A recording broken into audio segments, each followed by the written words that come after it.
وتلوح آمال الحياة فأنتشي، وأقول من فرط الطموح أنالها سأظل أسعى خلفها في همة حتى أعانق غايتي وأنالها.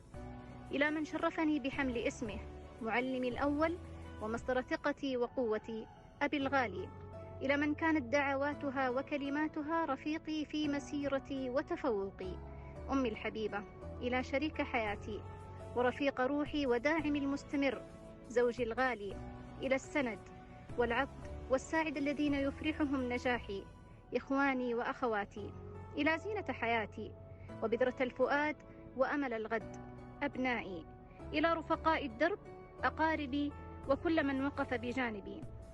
أزف لكم هذا الإهداء حبا ورفعة وكرامة، وعسى أن أكون مصدر فخر لكم.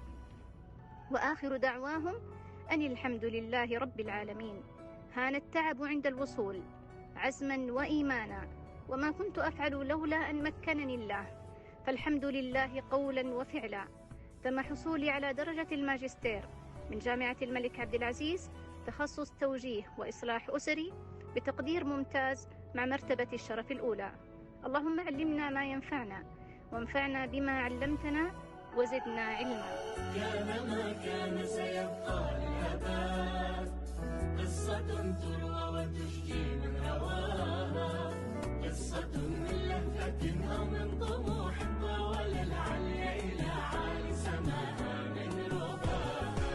كانت الرحلة في جمع الليالي، كانت الرحلة في ثقل الجبال، كانت الرحلة إرهاق وصبر وعظيم من دموع ومآسي لن نقاسي، غير أن النور في خط النهايات كان محفوظا بتاريخ الحكايات، كان شيئا هائلا حتى الغوايات، كان حبا وجمالا وعطايا، غير أن النور في خط النهايات كان محفوظا بتاريخ الحكايات، كان شيئا هائلا حتى الغوايات، كان حبا وجمالا وعطايا.